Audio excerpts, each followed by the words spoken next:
గుంటూరు జిల్లా మంగళగిరి మండలంలోని కురగళ్లు ప్రాథమిక వ్యవసాయ సహకారం పరపతి సంఘంలో భారీ స్కామ్ వెలుగులోకి వచ్చింది. రాజధాని గ్రామాల్లో ఒకటైన కురగళ్లలో రైతులు PACS లో పెద్ద మొత్తంలో డిపాజిట్లు చేశారు. అయితే సొసైటీ CEO రమేష్ బాబు రైతులను మోసం చేశారని, నకిలీ డిపాజిట్ పత్రాలను అందజేశారని బాధితులు ఆందోళన చేపట్టారు.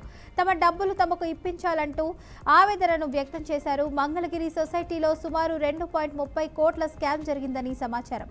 కురగల్లు సొసైటీకి కొత్త CEO రావడంతో ఈ విషయం వెలుగులోకి వచ్చినట్లు తెలుస్తోంది.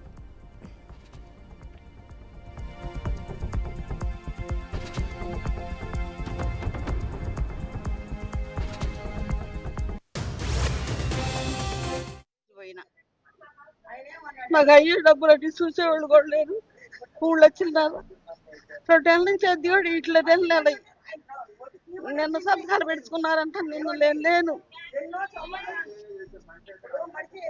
కొడుకులు లేరు, చూసేవాళ్ళు లేరు. అట్టి అయ్యే డబ్బులు ఏమున్నాయి ఇక అవన్నీ తెలము.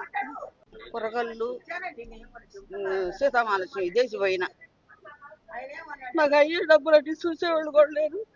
ఊళ్ళో వచ్చిన్నారు 2 ఏళ్ళ నుంచి అది కూడా ఇట్లా నెలలు నిన్న సంతకాలు పెట్టుకున్నారంట. నిన్ను లేను